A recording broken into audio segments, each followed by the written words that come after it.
Passando. Olá, boa tarde para você que a partir de agora acompanha com a gente mais uma edição do Painel Regional, não é? Sempre juntos, de segunda a sexta, a partir da 1h30 da tarde, com as personalidades da região metropolitana, personalidades do Brasil, passando aqui pelas nossas bancadas, discutindo, debatendo junto com você os assuntos, os temas importantes aqui para o crescimento, para o desenvolvimento da região e, claro, debatendo e aprofundando também a pauta nacional. Lembrando que você tem sempre o telefone à sua disposição, que é o 30 14 52 81. Nosso espaço pelas redes sociais também para você participar com a gente, facebook.com/Painel Regional TV. E lembrando que nós estamos em tempo real, né, pelo site da TV Santa Cecília, o Santa Portal. Você clica lá no Painel Regional, né, e acompanha online o que nós estamos debatendo e discutindo aqui ao longo do programa. Depois do painel encerrado, ele vai para o YouTube, você revê como quiser, né, os trechos mais interessantes ou o programa por inteiro. Eu anuncio aqui já na abertura, a bancada aqui à minha esquerda, né, 2 deputados eleitos aqui pela região metropolitana. Deputado federal eleito João Paulo Tavares Papa, que é do PSDB, ao lado do Papa o também deputado eleito Paulo Correa Júnior, do PEN, né, e aqui à minha direita o companheiro Marcos Santana, editor adjunto do Jornal da Orla. Jornal da Hora, que aliás é um parceiro nosso, né, um parceiro bissemanal, nesta edição de quinta-feira, sempre em formato tabloide, né? Destaca aqui a manchete na capa do Jornal da Hora desta quinta-feira, trombone digital, tá certo? Tem aqui uma série de fotos, o Santana pode explicar daqui a pouquinho, eu vou passar aqui uma edição exemplar ao prefeito Papa, que me ajuda aqui é o deputado eleito Papa, o deputado Paulo Correa também, é o próprio Marcos Santana, que me ajuda a distribuir lá para a Ione na capa. Antes do Santana, eu vou cumprimentando aqui os nossos 2 deputados eleitos e agradecendo a participação. João Paulo Tavares Papa, deputado federal eleito pelo PSDB. Tudo bem? Prazer recebê-lo, Papa. Boa tarde, Edgar. Boa tarde, Marcos Santana. Boa tarde, meu companheiro aqui de bancada, deputado eleito por São Paulo, Paulo Correa. Boa tarde, Ione. Telespectadores da TV Santa Cecília. É uma alegria muito grande voltar aqui a essa TV, voltar a esta universidade, com a qual eu tenho laços aí de muitos anos. Muito bem, ao lado do Papa, o Paulo Correa Júnior, também deputado estadual, né, eleito pelo PEN, Partido Ecológico Nacional. Se eu não estou enganado, é isso, né, Paulo Correa? Tudo bem? Isso mesmo, tudo bem. Obrigado, Boturão, é um prazer cumprimentar os nossos telespectadores, o meu amigo Marcos Santana, Ione, cumprimentar também e parabenizá-lo diante das câmeras, o meu amigo, deputado federal. E sinto muito prazer, uma pessoa que trabalhou muito por Santos, fez muito pela nossa cidade e merece muito estar lá e fico muito feliz com a sua presença nos representando na Câmara dos Deputados. É um prazer poder estar aqui com vocês hoje. Muito obrigado, parabéns a essa emissora, a esse programa que democraticamente vem sempre abrindo os espaços para que a gente possa expressar aqui aquilo que nós temos de ideias. Muito bem, obrigado aos 2 deputados eleitos. Marcos Santana também conosco, obrigado pela presença. Tudo bem, Santana? Tudo bem, sempre um prazer, um privilégio participar do painel.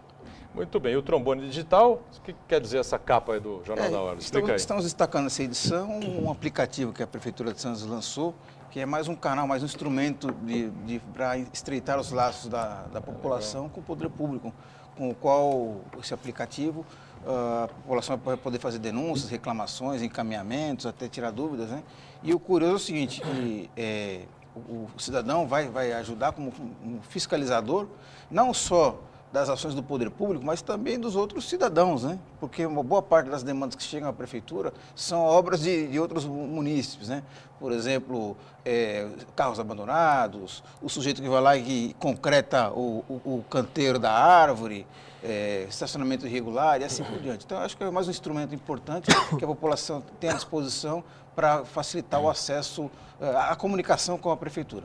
Muito bem, e sempre antenada com as redes sociais, não é? O nosso facebook.com/Painel Regional TV, e pelos telespectadores que participam pelo telefone também, com as matérias que a gente vai veicular na sequência do programa, a nossa Ione Furukawa. Tudo bem, Ione? Boa tarde. Olá, boa tarde, Boturão, boa tarde, deputados, boa tarde, Marco, e boa tarde para você aí de casa. Lembrando que eu já estou aqui a postos no nosso Facebook, para você que quiser mandar dúvidas, sugestões, comentários e perguntas para os nossos deputados e para o Marco também esclarecer sobre as pautas de hoje. E lembrando que teremos uma matéria sobre casas que foram vandalizadas aqui na região de Santos.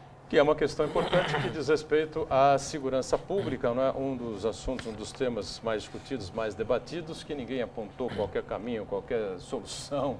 o debate não se aprofunda nunca nas campanhas eleitorais, né? Eu queria abrir para discutir um pouquinho isso com o Papa e com o Paulo Correia, né? 2 deputados federais eleitos aqui pela Federal Papa e estadual o Paulo Correia Júnior aqui pela região, né? Passou a campanha de primeiro turno para a presidência, passou a campanha de governo do estado e deu para aprofundar alguma coisa, deu para entender alguma coisa do que os candidatos pretendiam? Ou foi só um tiroteio constante que eu pessoalmente fiquei um pouco decepcionado com o que eu não vi, Papa e Paulo Correia?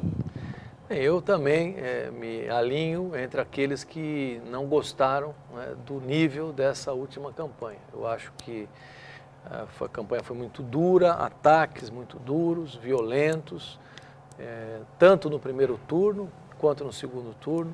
No primeiro turno nós perdemos uma oportunidade de, com uma quantidade maior de candidatos, com uma variedade de ideias e projetos, né, discutir com um pouco mais de profundidade cada um desses projetos. Eu me recordo bem, a candidata Marina Silva acabou não indo para o segundo turno, mas representa uma linha de pensamento que é a rede, né? Hoje ela está, na verdade, foi abraçada pelo PSB, foi acolhida pelo PSB, mas a rede de sustentabilidade sempre foi uma linha nova de pensamento, né? Uma manifestação nova, ideias novas, questões relevantes relacionadas, por exemplo, à área ambiental e que não foram discutidas a fundo. Perdemos a oportunidade de nos aprofundar nessas questões, né? Com a variedade de candidatos, de candidaturas colocadas no primeiro turno. E no segundo turno, já no embate direto, as coisas pioraram, né? Só pioraram. Então, muitos ataques, acusações de parte a parte, uma violência muito grande, na minha opinião, um desrespeito, em muitos momentos, um grande e grave desrespeito ao eleitor, ao cidadão, que esperava entender um pouco mais. Para a população, para a grande maioria da população, uma campanha eleitoral é uma oportunidade rara de as pessoas entenderem um pouco mais o país, se aprofundarem. O Brasil, nós conhecemos a realidade, muitas vezes a realidade local é muito conhecida por todos nós. Mas o Brasil é um país muito desigual, né? Ele tem muitas diferenças culturais, econômicas, sociais, ambientais. Uma campanha é sempre uma possibilidade, uma campanha bem feita, em alto nível, é sempre uma oportunidade para que o povo brasileiro se reconheça melhor, né? Quer dizer, conheça os problemas e os desafios de cada estado, de cada região do país. Tudo isso, essas oportunidades nós perdemos, a campanha não teve um bom nível, ficou difícil, inclusive, como você bem colocou, entender as propostas, né, de lado a lado, e é isso, o resultado está aí, uma eleição disputadíssima, uma vitória com uma margem muito pequena de votos, o que projeta para o próximo governo momentos, anos de dificuldade, né, que devem ser superados, na minha opinião, na medida em que haja mais generosidade por parte de governantes e também de partidos, tanto partidos de oposição quanto os partidos governistas. Acho que nós temos que pensar no país, olhar mais para frente,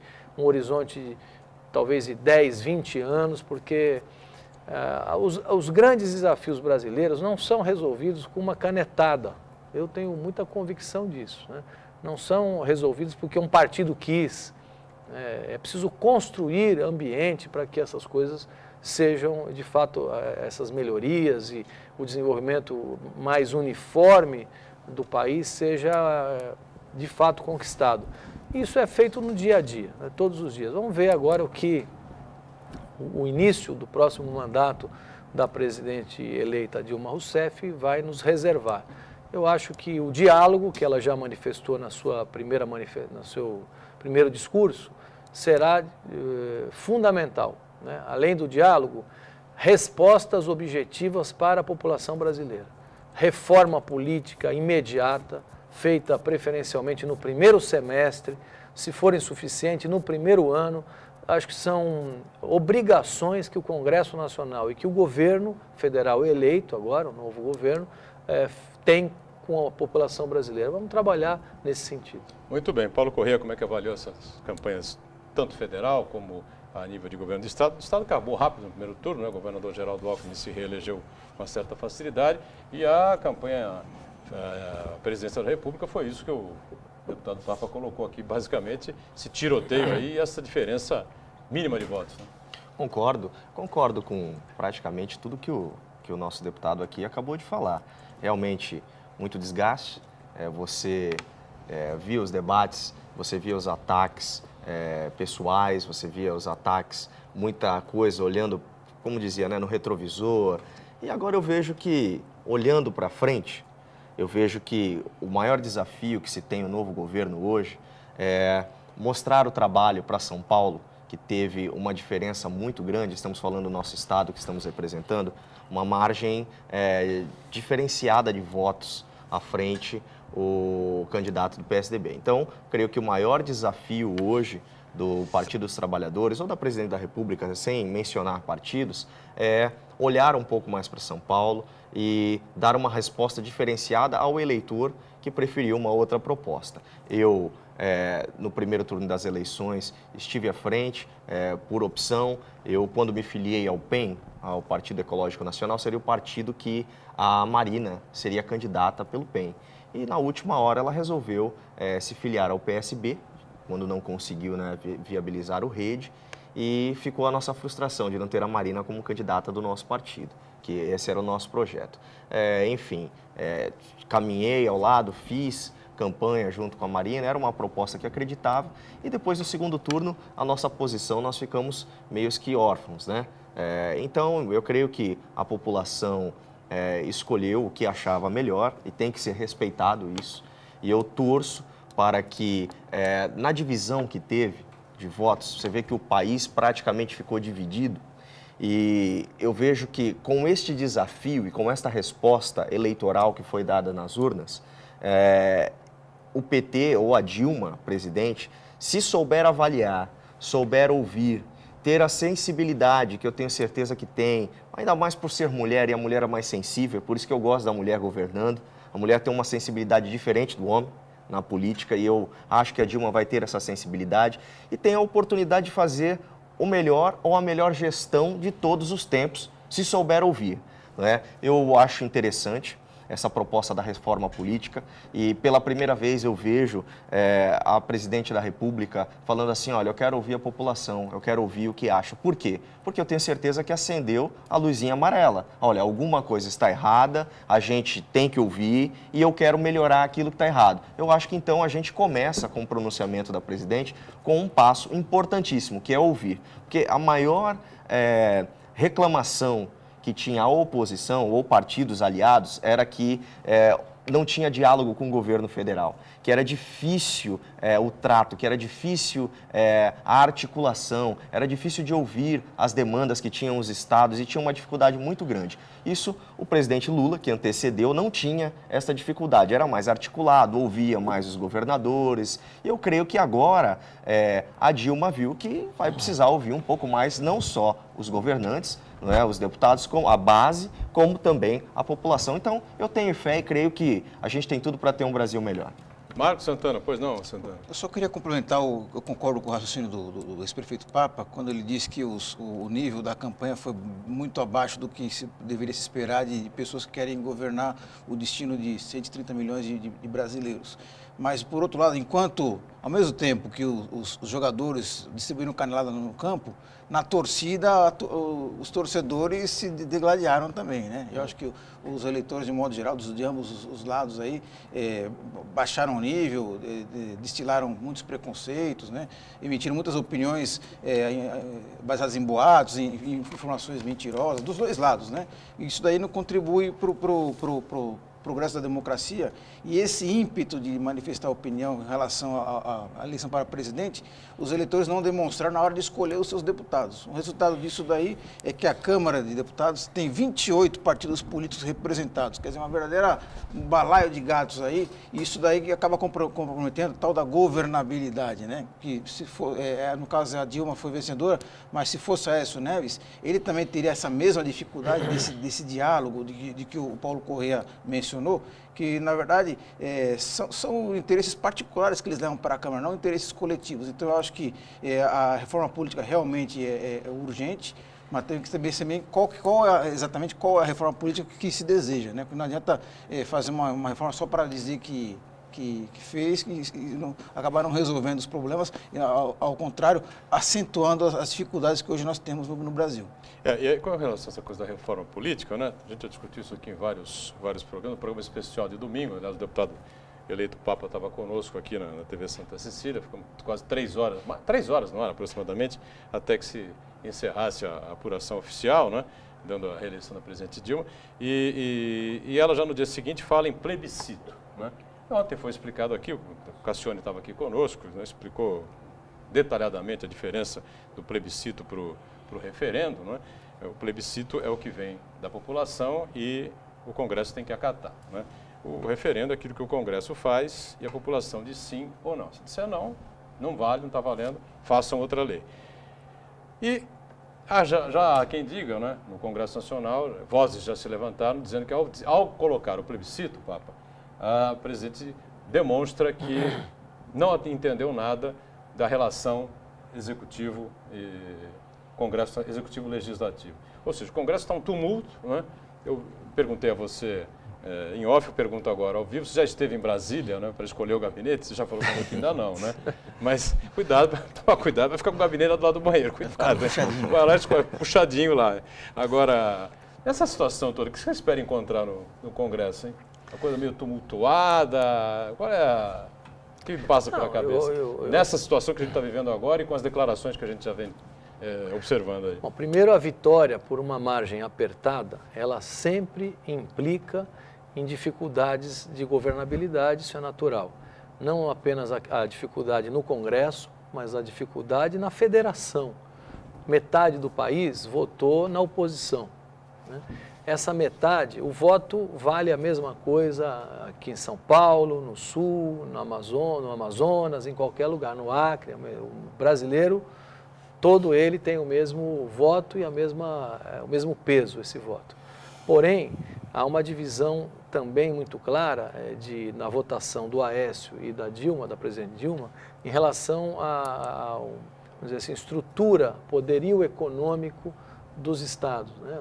Os estados mais desenvolvidos, mais ricos, vamos dizer assim, tiveram uma predileção na votação pró-Aécio.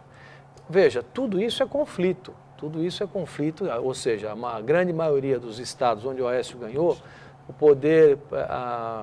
o setor produtivo é mais forte, né? São estados, o caso específico de São Paulo, a locomotiva econômica do país continua sendo São Paulo, mas não só São Paulo, no Sul, no Rio Grande do Sul, no Paraná, em Santa Catarina, enfim, a região Sudeste, Sul e Sudeste em particular. Aliás, olhando por região,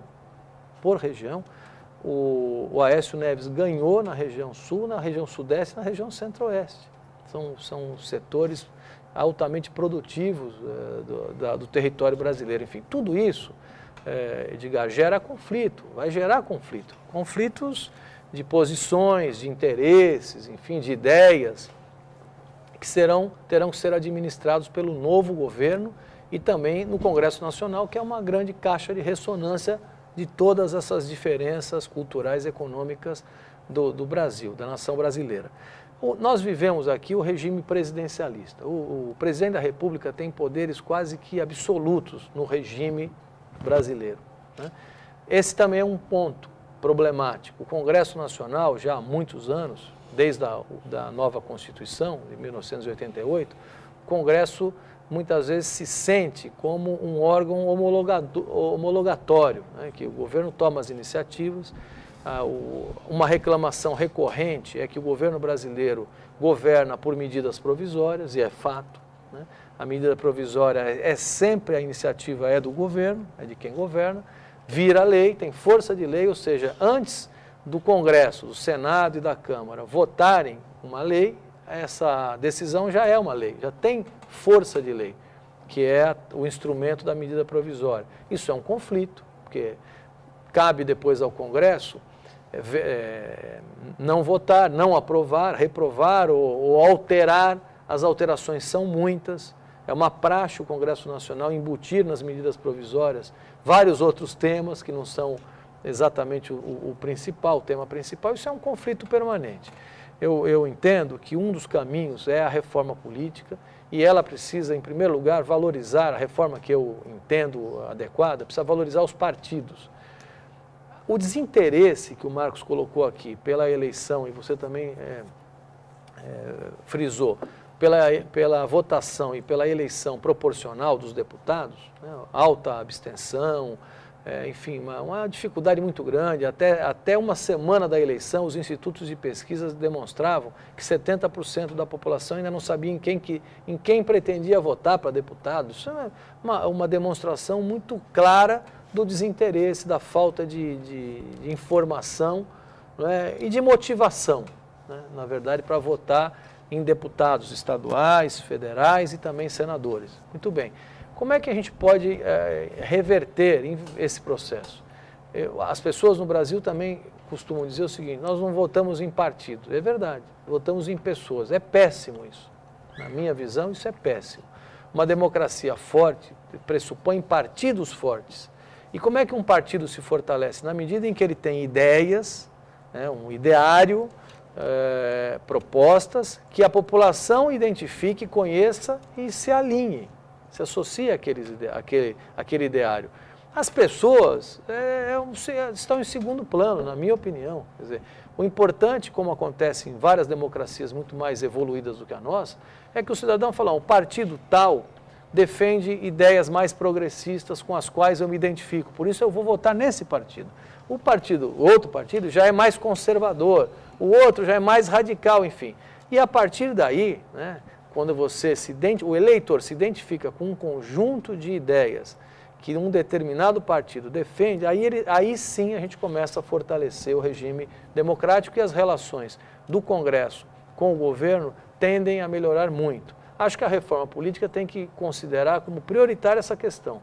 Não dá para conviver com 30 e poucos partidos. Na Câmara Federal serão 28 partidos, de todos os tamanhos. E agora, no primeiro semestre, já estão sendo anunciadas a criação de vários novos partidos. Tem algumas fusões aí sendo discutidas. Fusões, uma série de artifícios, sempre para beneficiar um grupo ou outro. E isso faz com que a população fique extremamente confusa e desiludida. E a partir daí, natural, vem o desinteresse. Então, acho que a reforma política é o primeiro passo para a gente botar o Brasil num novo rumo. Eu acho que isso deve ser feito, deve ser assumido como um compromisso do Congresso, do governo, já para o primeiro ano.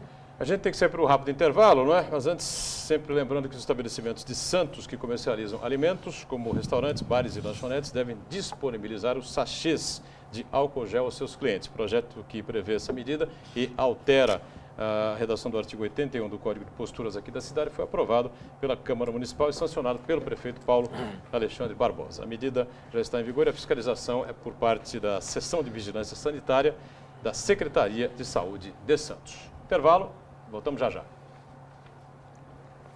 Lógico que a proporção é bem menor, não se compara, mas na tua primeira eleição de prefeito, aconteceu mais ou menos o mesmo fator, só que você foi o vencedor, tava todo mundo com a Thelma. Então, mas aí o que eu fiz? Como é que é? Tava todo mundo com a Thelma, é a primeira eleição dele de prefeito. Ah, não. Sim. É? Com a diferença... Pequena. O Adilson Júnior garante que a Dilma é uma pessoa de... Muito bem, estamos voltando. Este é o segundo bloco do nosso painel regional. A gente com prazer conversando aqui com dois deputados eleitos aqui pela região metropolitana, aqui à minha esquerda, deputado federal eleito, João Paulo Tavares Papa, e ao lado dele, o também deputado eleito, deputado estadual eleito, Paulo Correia Júnior, né? Papa do PSDB e o Paulo Correia do PEN. E aqui ao meu lado direito, o nosso Marcos Santana, do Jornal da Orla, e a Ione Furukawa, atenta aí às perguntas e às participações dos telespectadores. A gente pode soltar, tem uma matéria aí sobre questão que envolve segurança pública, não é, Ione? Exatamente. A gente não imagina, mas vândalos entram em casas aqui de Santos para roubar fios, portas e janelas. E a nossa repórter Jéssica Alves foi até esses locais ver como está essa situação. E pede para a população que denuncie aqui para a gente ou para a polícia esses casos que a gente não imagina que acontecem, mas está aqui, do nosso lado. É isso mesmo, Ione.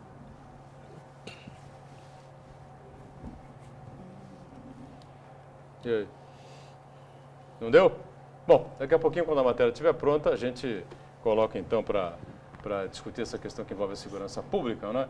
que diz o governo federal que é obrigação do Estado, diz o Estado que precisa de ajuda do governo federal e fica essa guerra de braços, e a questão da segurança pública incomoda muita gente, as pessoas ficam desconfiadas, enfim. Bom, Paulo Corrêa vai para a Assembleia Legislativa, né? E vai atuar como deputado governista, ou não? Não, acho que não existe isso, né? Porque o meu partido, ele é um partido novo, é a primeira eleição que disputa, e eu optei por escolher uma proposta nova, né? Então, com a primeira eleição que disputa, ele acaba elegendo 2 deputados estaduais, que é um feito. Há muito tempo, um partido novo estreando, né, na política fazia isso. Nós temos partidos aí que a vida inteira estão aí e nunca elegeram um deputado estadual. Eu vejo que partidos que já estão aí também há muito tempo elegeram menos deputados que o PEN. Então, a proposta deu certo, entramos com o pé direito, e os 2 deputados que estão eleitos, o Feliciano Filho e eu, fomos eleitos com o coeficiente pleno, né, o coeficiente pleno, aliás.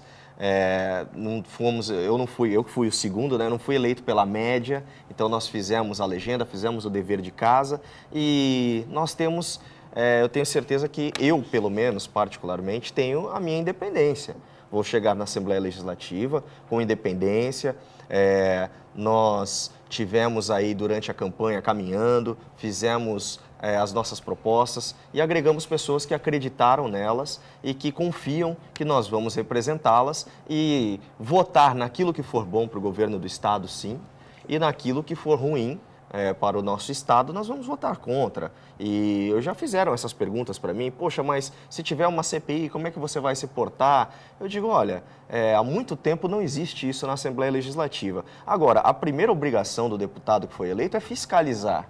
E isso nós vamos fazer. Então, quando eu digo de fazer um mandato independente, é que nós não estamos presos nem ao partido A, ao partido B, ao partido C, ou à coligação. Não, uma coligação você faz sim, para disputar uma eleição, porque você acredita na proposta majoritária, mas isso não quer dizer que quando você estiver atuando como parlamentar, você não vai ter a obrigação de fiscalizar, de cobrar, de discutir, enfim. Então, eu, pelo menos, Paulo, eleitor, pode esperar de mim uma independência na Assembleia Legislativa. Diga, Santana, pois não. Bom, queria aproveitar a presença do ex-prefeito Papa aqui, deputado eleito, com uma grande liderança do PSDB na região, fez parte da cúpula da Sabesp do passado recente, e um problema que aflige a população da região metropolitana é a falta de água.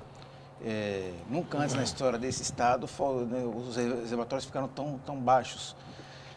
E com a proximidade da temporada de verão, eu acho que as pessoas que moram aqui na região e até as pessoas que costumam passar as férias aqui também param para pensar se vai faltar água também aqui na região. Então eu queria saber do ex-prefeito, primeiro, o que deu errado no governo do estado em relação ao abastecimento de água? Será que o que a Sabesp deixou? A Sabesp poderia ter feito alguma coisa para evitar essa escassez de água? E existe esse risco da região da Baixada Santista sofrer com falta de abastecimento? José Marcos, esse é o tema, né? Durante a campanha eleitoral, em todos os lugares por onde passei aqui na Baixada Santista, as pessoas sempre ao final perguntavam com receio de uma eventual falta d'água também aqui na Baixada Santista. Eu quero começar então pela segunda questão. A Baixada Santista dificilmente terá nesta próxima temporada, eu digo nesta, porque é o momento em que a região sudeste, especialmente São Paulo e Minas, vivem uma crise climática sem precedente na história desses 2 estados. Nós não temos chuvas. O rio Piracicaba, recentemente a imprensa noticiou, está seco, né? O rio, aqui é a região do Vale do Paraíba, o rio Paraíba do Sul está com 1/3 da sua vazão natural. Os rios de São Paulo, os rios da divisa de Minas com São Paulo, que alimentam o sistema Cantareira, secaram. A região de Itu, que não é abastecida pela Sabesp, ao contrário, é uma empresa privada, Águas de Itu, que foi contratada exatamente para fazer investimentos, melhorar a infraestrutura, também não tem água. A cidade de Itu, eu acho que é o quadro mais grave hoje no estado de São Paulo, é Itu e região. Campinas, uma grande cidade, a região metropolitana de Campinas hoje também está sofrendo com a falta de água nos mananciais. Então, e a Baixada, aí voltando à nossa área, né, a Baixada tem uma situação privilegiada em termos de clima, porque os nossos mananciais são mananciais de serra. Na Serra do Mar tem chovido muito frequentemente, ou seja, com constância, o índice pluviométrico desta região aqui, litorânea, tem se mantido estável, quer dizer, a mesma seca que ocorreu na região de São Paulo, oeste, região leste de São Paulo, região sul de Minas, enfim, não se repetiu na Baixada. Então, até agora, os mananciais estão com vazões normais para esse período do ano. O Rio Cubatão parece Por um que lado. apresenta um nível um pouquinho mais abaixo, né? É, mas aí... Não sei se é preocupante. O Rio não é? Cubatão está abaixo da sua vazão natural para esse momento, mas o que a imprensa acabou não retratando é que a ETA Cubatão, que é a maior estação de tratamento de água de todo o interior, né, a segunda maior do interior, ela recebe água não só do Rio Cubatão, ela recebe água também da Billings. Ou seja, nós temos duas fontes de água para a região centro aqui da Baixada, que é o Rio Cubatão, preferencialmente, e também a represa Billings, o reservatório Billings. A água da Billings desce por aqueles grandes dutos que a gente vê na Serra do Mar, na encosta da Serra, para alimentar a usina hidrelétrica em Reborden. Na saída desta usina, nós temos ali 2 canais de fuga, que é a descarga da usina, que dá exatamente no ponto de captação da estação de tratamento de água. Ou seja, ainda que o Rio Cubatão perca muita vazão nesses próximos dias, a complementação dessa água vem da Billings e a Billings está dentro do seu volume normal. Então, não seria um problema essa região central. Na região sul e na região norte, a Sabesp, no ano passado, eu me recordo bem que foi na véspera do Natal, entregou, Edgar e Marcos, 500 milhões de reais em obras de infraestrutura, 2 grandes estações de tratamento de água, uma em Itanhaém e outra em Guarujá, vários reservatórios espalhados, conjuntos de reservatórios espalhados por todas as cidades e um sistema de adução de água interligando Peruíbe até a área continental de São Vicente. Então, as nossas antigas precariedades, o fator limitador para abastecimento pleno, especialmente no Natal, no Ano Novo, quando a região recebe uma mega população, sempre foram as instalações físicas. Produção de água, adução, reservatórios. Isso foi superado no final do ano passado, em dezembro de 2013, na verdade. Então, a região recebeu obras adequadas, está em boas condições, vai enfrentar bem esse verão. E o regime de chuvas no verão é exatamente quando chove mais, é quando a gente tem um índice pluviométrico muito maior. Agora, o que está acontecendo hoje em São Paulo não afeta apenas São Paulo capital. Afeta o interior de São Paulo, várias regiões, eu citei aqui, região de Itu, a região de Campinas, afeta muitos municípios, eu diria centenas de municípios em Minas Gerais. O Rio de Janeiro corre risco nesse momento de uma redução drástica na vazão dos rios e, consequentemente, problemas no abastecimento.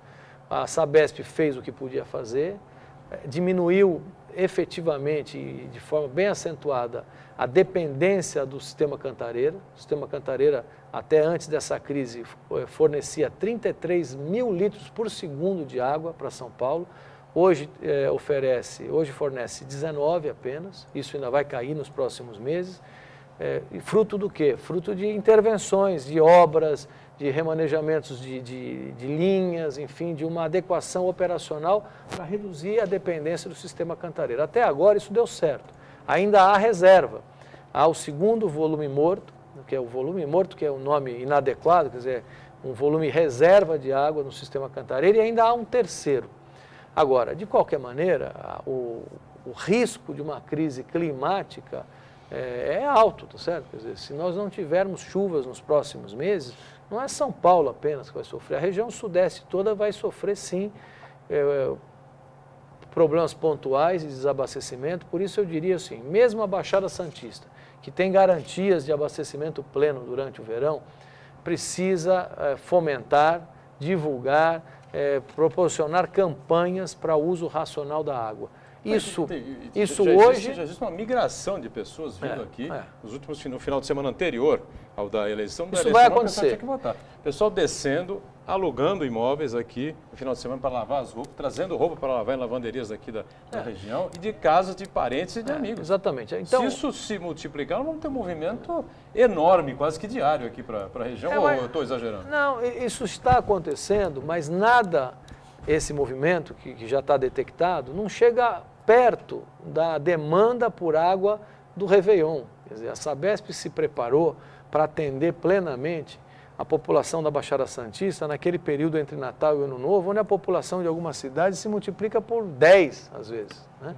Então, é essa movimentação que foi detectada e que é natural. Quem tem uma casa de temporada, né, e agora chegando o verão e tendo alguma dificuldade de uso de água ou de consumo de água em São Paulo, vem para a sua segunda residência, vem para a sua casa, vai ter mais conforto, né? Enfim, vai ter, e ainda com o calor que está fazendo já, né, com o sol, enfim, por isso, Edgar... Mas se a coisa se estender muito, né, isso pode virar uma norma, né?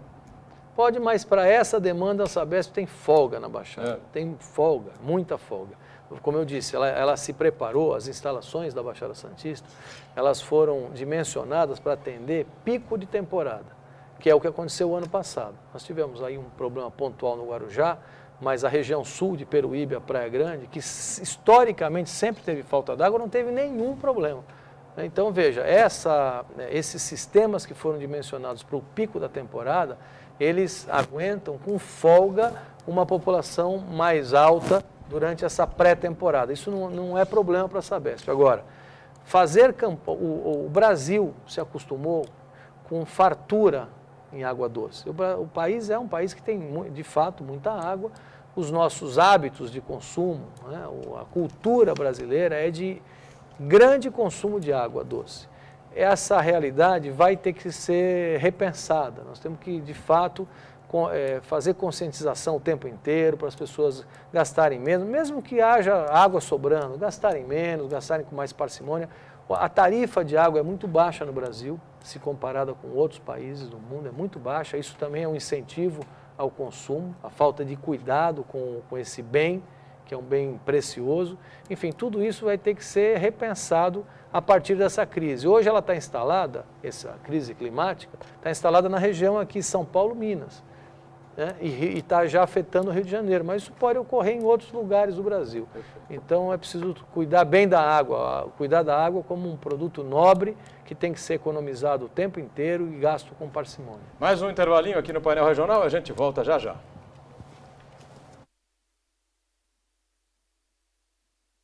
Este é o terceiro bloco do painel regional, que conta com 2 deputados eleitos aqui pela Baixada Santista, o deputado federal eleito João Paulo Tavares Papa, que é do PSDB, e junto com o Papa, Paulo Correa Júnior, do PEN, certo? Aqui à minha direita, o nosso Marco Santana e a Ione Furukawa, já com as perguntas, as participações dos telespectadores pelas redes sociais ou pelo telefone também. Bom, Paulo Correa, a gente falava sobre os problemas aqui da cidade, né? O prefeito corre aí nesses 2 anos que vão se encerrar agora, dia 31 de dezembro, do mandato, Paulo Alexandre, o Papa também fez, evidentemente, quando esteve na prefeitura, atrás de recursos permanentemente. Vive em São Paulo com o governador, vai a Brasília, nos ministérios, enfim, e a questão fundamental é a mobilidade urbana aqui da cidade. Chegará o dia que os prefeitos não vão precisar suar tanto a camisa assim, você vê assim, como é que você pensa atuar aí na Assembleia? Quem sabe daqui uns 20 anos, né? A gente espera, pelo menos, que... Os prefeitos tenham mais liberdade financeira. Com certeza. Mas eu vejo que nós temos que voltar os olhos. Nós debatemos muito as questões que a população vem pedindo e vem questionando o que nós devemos fazer. Eu vi você falando em alguns blocos anteriores concernente à segurança, não é? Eu vi que a matéria não conseguiu entrar, mas... eu estava ouvindo mais ou menos o que estão fazendo. Estão roubando casas, né? Estão roubando os fios e, enfim, eu mesmo na campanha sofri um problema desse. Assim que alugamos o imóvel para fazer o comitê, tivemos um problema desse. Entraram na casa por 3 vezes e roubaram, né, os fios, enfim. No comitê? No comitê. No meu comitê eleitoral em São Vicente, 3 vezes roubaram e entraram os vândalos e nós, assim, não demos notoriedade a isso, né? Porque, enfim, vai ver que iam falar assim, pô, está se aproveitando de um momento.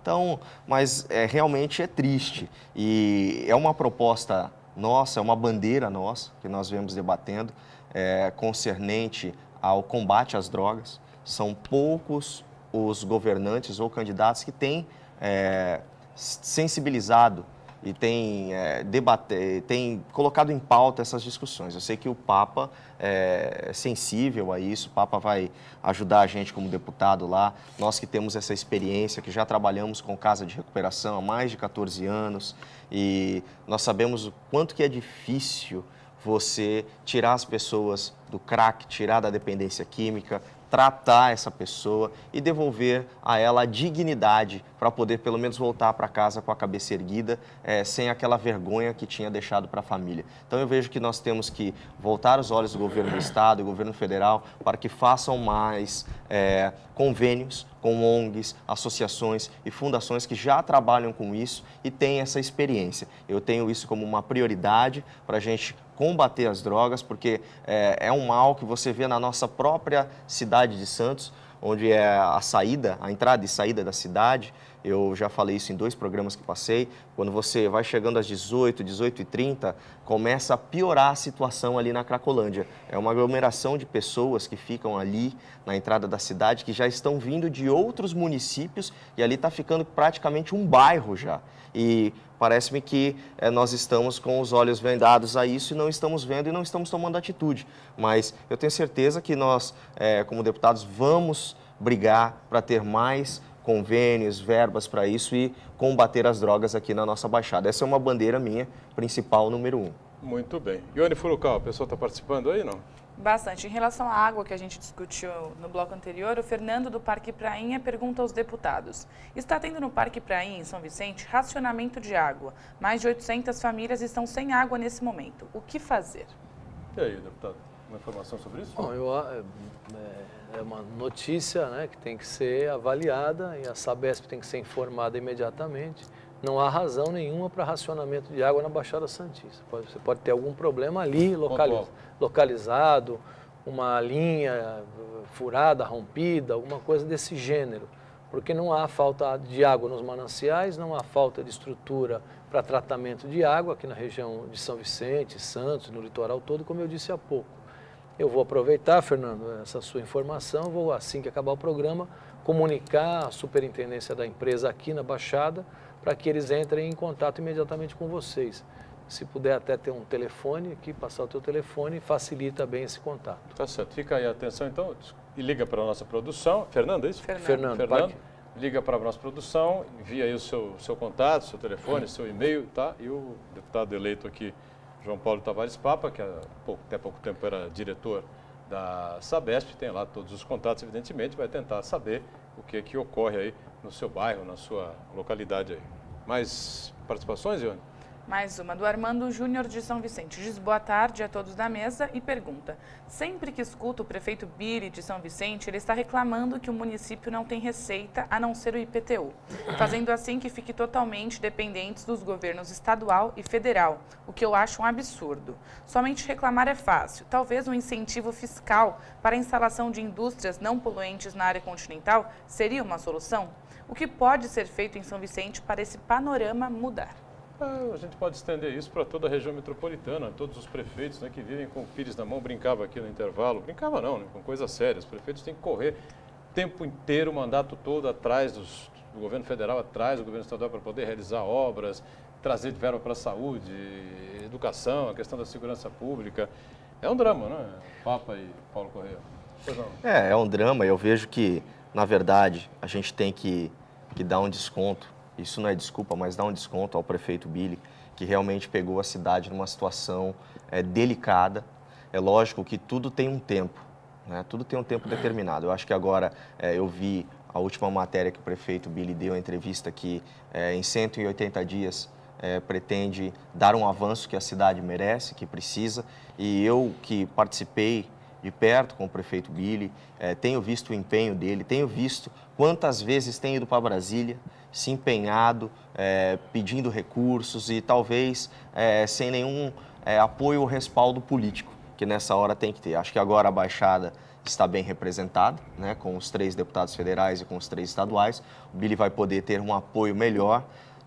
Querendo ou não, tem o vice-governador que mora na cidade dele, independentemente das questões, né, políticas que se tenham, das questões municipais, locais. Eu tenho certeza que o vice-governador vai ter a sensibilidade, porque é maior que tudo isso o interesse da população, o que a população necessita, a necessidade da população de São Vicente. Então, eu creio que as portas vão se abrir, a cidade vai avançar e vai melhorar muito. E os recursos vão vir para São Vicente. O que depender do Paulo Correia Júnior como deputado, foi a cidade onde eu mais tive votos, São Vicente. Vou me dedicar a isso, vou me dedicar a ajudar o prefeito Billy e, com certeza, eu tenho fé que nesses 180 dias tem o avanço da cidade. Agora, também, se não houver o avanço necessário, a resposta quem dá é o eleitor nas urnas. Pois não, Santana. Eu acho que esse é um problema histórico de São Vicente, não é um privilégio negativo desse prefeito atual, mas dos demais que passaram antes dele, que falta formatar um projeto consistente, de fazer um inventário de terrenos disponíveis na área continental de São Vicente, formatar que tipo de incentivo para as indústrias vão conseguir, fazer um programa muito forte de capacitação profissional, porque não adianta a indústria querer se instalar se não tiver uma mão de obra capacitada, qualificada para operar aquelas unidades, e também fazer um diálogo consistente com o CNI, o Fiesp, né, o Ciesp, para poder realmente trazer indústrias para cá, porque ficar esperando fazer a dança da chuva e achar que as indústrias vão vir, não vai vir nunca mesmo.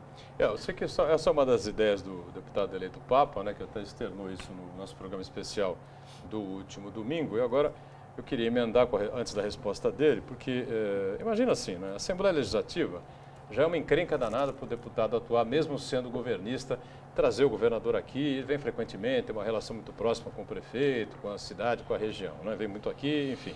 Mas tem uma pressão muito forte de outras regiões fortíssimas que a gente tem pelo estado de São Paulo afora, né? Então já é difícil o trabalho na Assembleia Legislativa, embora seja aqui, né? Aqui e ali, 50 minutos você está na Assembleia, você está em São Paulo. E no Congresso, hein? Que tipo de estratégia você já está elaborando aí para poder atuar no Congresso Nacional, emendando uma coisa na outra, já que as coisas estão interligadas, né? Você vai poder ajudar a região tendo uma atuação importante no Congresso, né? Imagino eu que seja assim, né? Então, mas antes, Edgar, eu queria dizer o seguinte, o Armando de São Vicente, ele coloca um tema extremamente relevante para a Baixada Santista inteira e especialmente para São Vicente. O Marcos tem razão, São Vicente, das cidades todas da Baixada Santista, é a que tem o quadro econômico, social mais delicado. Por quê? Porque, de fato, não tem receita à altura das demandas, à altura das despesas que a Prefeitura tem. Isso não é privilégio do Billy, não. Isso já ocorreu, isso vem ocorrendo com a história de São Vicente. É uma cidade muito dependente, de fato, do IPTU, que é o imposto territorial, porque a atividade predominante é a atividade residencial, o comércio é forte, enfim, mas ainda insuficiente para bancar as despesas e as responsabilidades de uma prefeitura que tem a segunda cidade em população de toda a Baixada Santista. Ao contrário de Santos, São Vicente não tem porto, né? O porto é gerador de impostos, é gerador de empregos, os empregos da área de serviço que se acumulam, que se concentram em Santos, geram riqueza através do comércio, através das atividades de serviços, enfim, isso tudo é um círculo virtuoso, né? A arrecadação de Santos é muito equilibrada. Santos tem, hoje, o seu principal tributo é ISS, ou seja, não depende mais do IPTU. Isso foi uma conquista para Santos, a nossa principal arrecadação do ISS.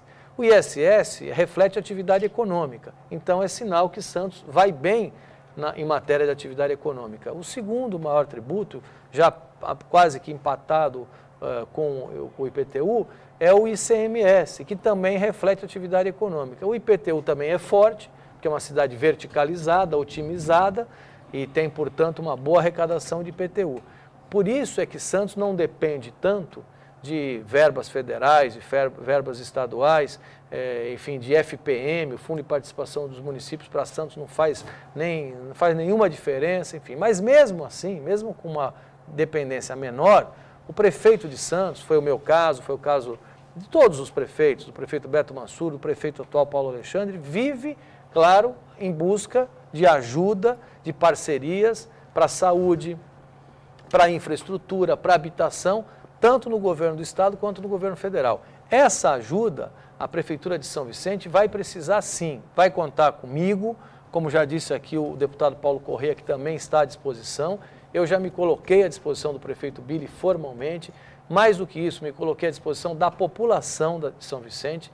A área continental de São Vicente tem sim potencialidades que precisam ser melhor exploradas, né, para negócios, porque o que pode tirar uma cidade como São Vicente, que não é propriamente uma cidade turística, balneária, né, como algumas outras cidades da região são, e que também não tem indústrias, não tem grandes empresas, o que pode tirar São Vicente desse quadro de asfixia orçamentária é atividades econômicas novas.